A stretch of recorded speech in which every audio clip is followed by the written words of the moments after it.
there being an audience at all, apart from maybe my flatmate, you could hear me through the wall. And yeah, it's like, it's kind of weird lately. The thing that I like about a record is you do it in private as a group, and then it's like just going.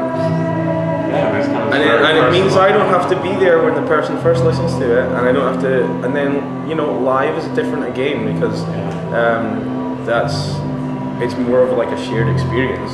But that record, you make it in private, and then you just drop it in front of people, and that's the only way I can actually even justify putting that much of my life into other people's hands. When you play out live, it's first of all, I don't feel that way anymore.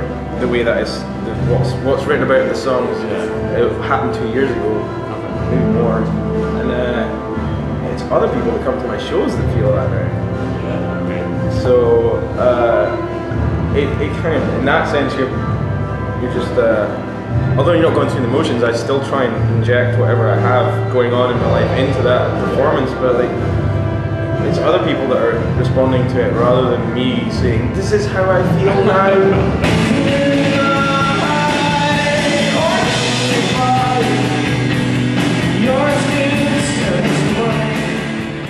I'm really a fan of the albums, and I think that the best way to build an album is by writing the majority of it at the same time. And then you have a feeling of a time and place of someone's life.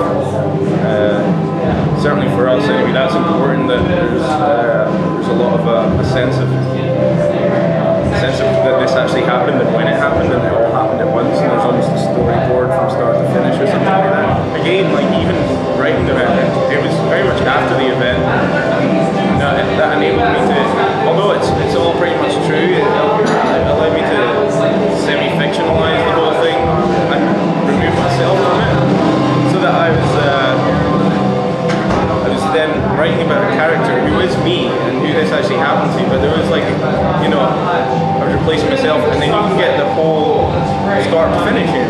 If you write in the moment, you've only got the moment, whereas if you get the whole story, for me, the part of me that likes, cheesy US sitcoms really likes there to be an ending, and I like to frame, I like to use music to frame parts of my life, I guess. Get on versus by the arms when I was down.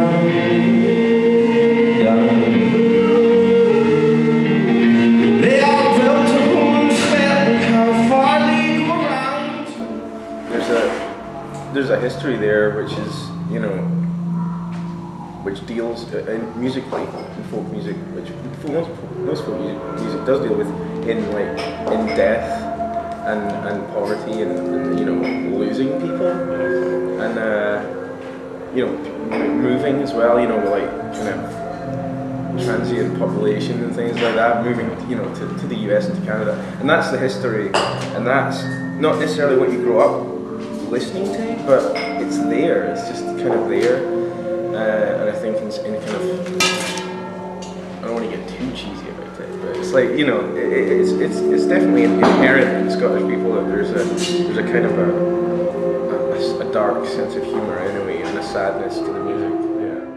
Partly it might be a subconscious kind of reaction to the fact that, when Franz Ferdinand came around, there was a huge amount of kind of copy-ish bands coming around. Yeah. I don't have any problem with Franz Ferdinand, but the kind of the sub Franz Ferdinands were, it was like nasty, sharp electro and jaggedy guitar, attempted pop, and it was just like kind of soulless.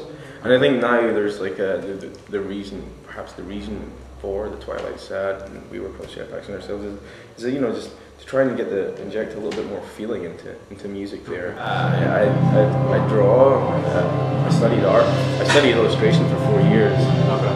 I do all the artwork for the records.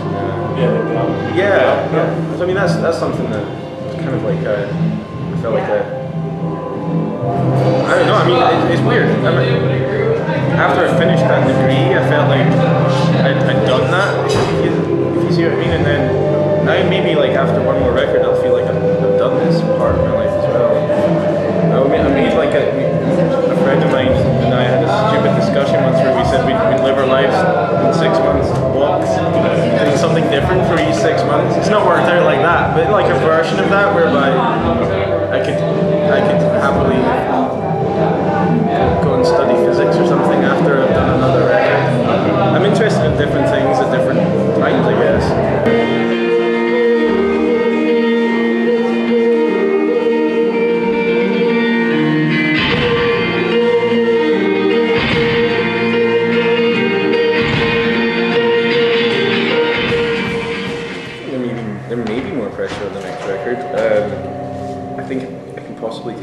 the first two records, well, especially the second one, was, you know, dealt with a really obvious theme of a breakup and you know, heartache and stuff like that. So I think if I can, which I'm definitely, you know, I'm gonna do, is if I can move away from that subject, then it almost alleviates that a little. You know, that's what that is, and that's that part of my life, and that's not the way I feel anymore. So I think hopefully just a different approach can make it a different record as opposed to a follow-up. Okay. But I know that people will, you know, want, you know, I don't know, does anyone want to hear me sing a breakup song again? I think I've covered it, you know.